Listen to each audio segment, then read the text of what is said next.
আমি মাঝে মধ্যে একটা কথা বলে থাকি, কষ্ট দিয়েছেন আপনারা, তাই না?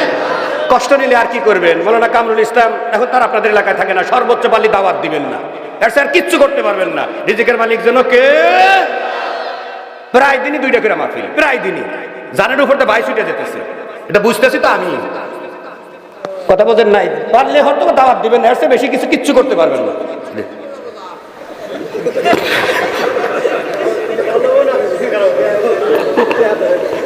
একদম নিজেকে বক্তা তো যা খুশি তাই করতে পারে, আলহামদুলিল্লাহ। পারলে হয়তো দাওয়াত দিবেন, এর চেয়ে বেশি কিচ্ছু করতে পারবেন না।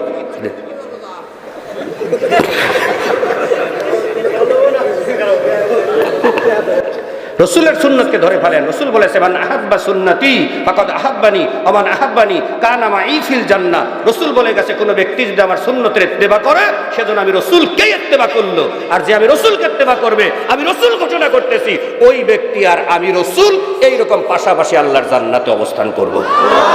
হয় নাই? আর একটু জোরে কন, আর একটু জোরে কন। তাহলে রসুলের সুন্নতকে ধরা দরকার আছে কি নাই? একটু খেয়াল করেন, রসুলকে অনুকরণ করেন, অনুসরণ করেন, কারণ কিয়ামতের ময়দানে রসুল ছাড়া আপনাকে শাফায়াত করার মতো কোনো লোক খুঁজে পাওয়া যাবে না। অনেক সময় বলতেছেন পিশাব আপনাকে শাফায়াত করে জান্নাতে নিয়ে যাবে। কে বলছে আপনাকে? নবীরা পর্যন্ত ইয়ানাফসি করতে থাকবে। ওই দিন পড়াশোনা করে দেখেন, ভালো করে পড়াশোনা করেন, কামরুল হুজুরের কথা শোনা দরকার নাই, কুরআন হাদিস ভালো করে পড়েন, পড়ে দেখেন কি বলতেছে। নবীরা পর্যন্ত ইয়ানাফসি করতে থাকবে। আদম আলাইহিস সালাতু ওয়াস সালামের কওমের লোকজন আদম নবীর কাছে এসে বলবে, আপনি আমাদের জন্য আজকে আল্লাহর সামনে কিছু কথা বলুন। আদম আলাইহিস সালাতু ওয়াস সালাম চোখ থেকে ঝরঝর করে পানি ছেড়ে দিয়ে বলবে, আমার পক্ষে সম্ভব না, কারণ আমি আল্লাহ তাআলা নিষেধাজ্ঞা গাছের কাছে গিয়েছিলাম, এর উপরে যদি বিচার হয় না জানি আমি আদমের স্থান কোথায় হয়ে যায়, আমার পক্ষে সম্ভব না। গিয়ে দেখো অন্য নবীর কাছে, অন্য নবী বলবে আমার পক্ষে সম্ভব না। গিয়ে দেখো আমার পরবর্তী নবীর কাছে, পরবর্তী নবী বলবে আমার পক্ষে সম্ভব না, পরবর্তী নবীর কাছে গিয়ে দেখো। এরকম করে প্রত্যেকটা নবী এক বাক্যে বলবে, আজকে জনাবে মুহাম্মদুর রাসূলুল্লাহ সাল্লাল্লাহু আলাইহি ওয়াসাল্লাম ব্যতীত আল্লাহর সামনে কথা বলার সাহস আর কেউ রাখবে না। একবার জবান খুলে বলা যাবে নাকি সুবহানাল্লাহ? আর আপনি নামাজ পড়তেছেন না, বলতেছেন যে জীবনে নামাজ পড়বে একবার। এই শয়তানকে এগুলো বাদ দেন, জীবনে নামাজ পড়বেন একবার, এই চিন্তা মাথার মধ্যে নিয়ে ঘুরতেছেন। আজরাইল কি আপনার বাপ হয় নাকি? বলবে যে বাজারে এক ওয়াক্ত নামাজ পড়ে রেডি হও, এখান থেকে বাড়িতে যেতে পারবেন, এর কোনো গ্যারান্টি আছে? আরে জোরে বলেন, আছে? কোনো গ্যারান্টি নাই। অতএব সর্বক্ষণের জন্য হুকুম মানতে হবে কার? আল্লাহ তুমি 5 ওয়াক্ত নামাজ হিসেবে কবুল করো, সকলে কানা আমিন। আর একটু জবান খুলে এই গায়েবী নামাজ টামাজ যে সমস্ত কথা শুনতেছেন আর চিন্তা করতেছেন, ওগুলো বাদ দেন।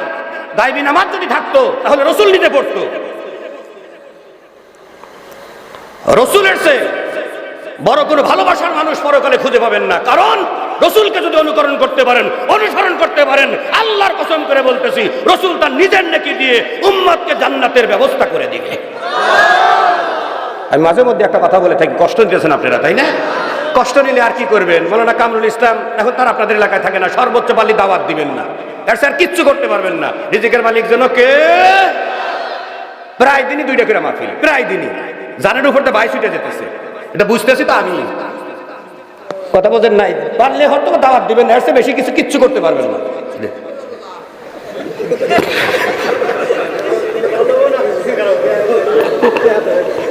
একদম নিজেকে বক্তা তো যা খুশি তাই করতে পারে, আলহামদুলিল্লাহ। আমি আপনাদেরকে দিল থেকে ভালোবাসি।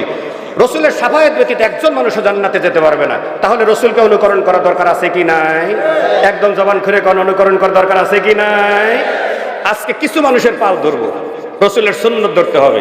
এই বেগুনটালে কমপক্ষে 30 জন মানুষ আমার কাছে ওয়াদা দিয়ে হাত দাঁড়িয়ে রেখেছে, কমপক্ষে 30 জন মানুষ ওয়াদা দিয়ে দাঁড়িয়ে রেখেছে। রসুলের সুন্নতকে ধরে ফেলেন, কারণ আমি এর আগেও বলেছি রসুলের সুন্নতের কত দাম। রসুল বলে গেছেন এমন এক জামানা আসবে, যেই জামানায় হাতের মধ্যে আগুনের আংরা ধরে রাখা সম্ভব হবে, কিন্তু ঈমান নামক মহাদৌলত ধরে রাখা সম্ভব হবে না। এই জামানায় যদি রসুল বলে গেছেন কোন ব্যক্তি আমি রসুলের একটা সুন্নতকে জিন্দা করে, আল্লাহ তাআলা তাকে কমপক্ষে 100 শহীদের মর্তবা দান করে দিবে। এই সুবহানাল্লাহ একটু জোরে কর।